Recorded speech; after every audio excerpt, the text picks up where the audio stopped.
So transitioning to the muscles of the trunk, we'll start with the pectoralis major muscle. This is the large muscle that's on the anterior chest. So this muscle actually crosses over and inserts on the humerus, and so when this muscle contracts, the chest is the origin of this muscle, which means it's the immovable attachment point of this muscle. And so you will see all of its major actions are on the arm because its insertion point is on the arm. So what this muscle does when it contracts is that it flexes the arm. So think of like raising the arm from the anatomical position that you see it in now. Think of it as like raising the arm up so that it is so that the arm is roughly parallel with the shoulder, kind of towards the front of the body.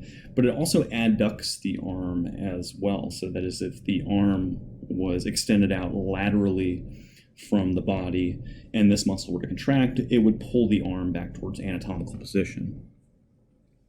Next, we have the deltoid muscle, which is this triangular muscle that sits on the shoulder. It also attaches to the humerus from the shoulder joint, so when it contracts, it's going to influence what the humerus is doing, or it's going to influence the movement of the humerus at the shoulder joint here. So being laterally located on the arm from the shoulder joint, that means that when this muscle shortens and contracts, it's going to abduct the arm and the upper limb, and so we're gonna see that it raises the arm and the upper limb laterally from anatomical position. The last major muscle that we can see on this particular diagram here is the biceps brachii muscle, which is the large muscle that sits on the anterior part of the arm, so kind of just above the right in the middle of the humerus, really, just above the elbow joint. It is called the biceps muscle because bi means two, and seps refers to heads, and so this muscle actually has two divisions or heads, and what this muscle ends up actually doing is that it sits on the arm and it actually crosses the elbow joint here. You can't really see it too well in the bottom part of this diagram here, but it crosses the elbow joint. So it sits on the humerus, crosses the elbow joint. So that means it's going to have influence on the forearm when it contracts. And when it contracts, it flexes the forearm at the elbow joint. Now, I know it's pretty common to say that this muscle flexes the arm, but remember that the arm refers to the humerus bone because the humerus is between the elbow and the shoulder joint.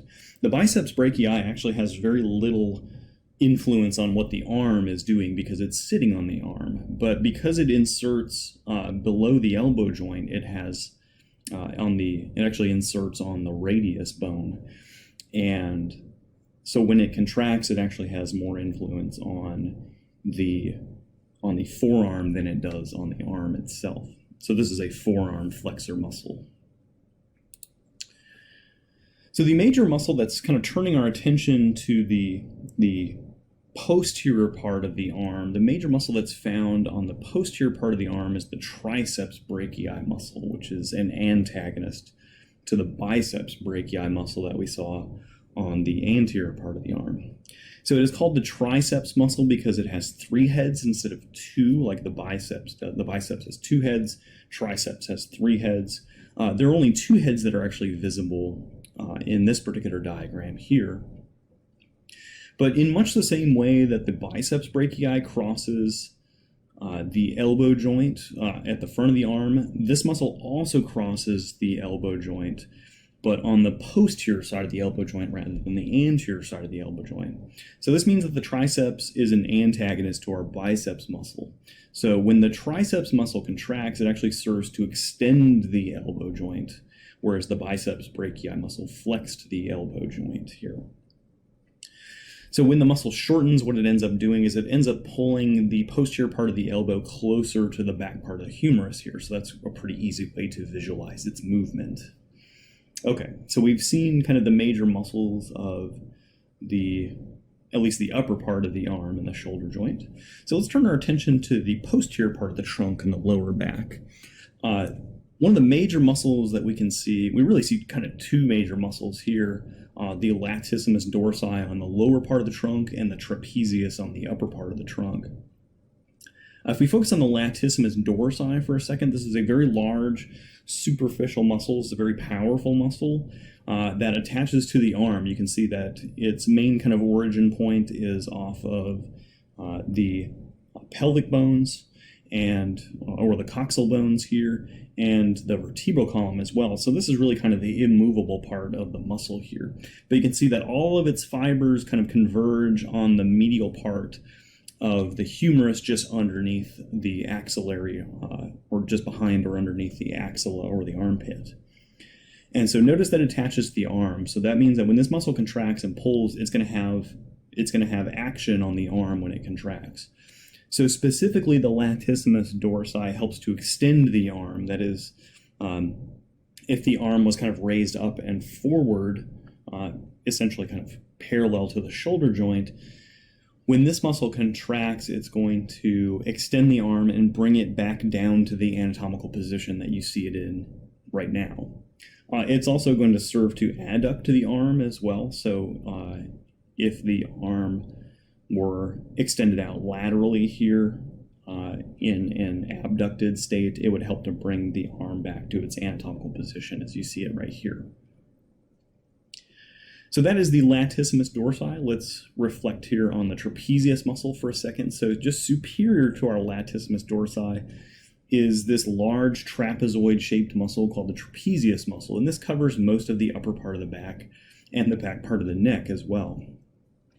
So its origin point is mostly on the vertebral column here. So the vertebral column is really not going to do a lot of movement when this muscle contracts. But you can see that it actually inserts on the scapula. And so that means that when this muscle contracts, it's going to pull the scapula. And what it ends up doing is actually ends up elevating the scapula. So if you were kind of imagine the upper part of a shrug movement with your shoulders, then that upper movement would be the elevation of the scapula.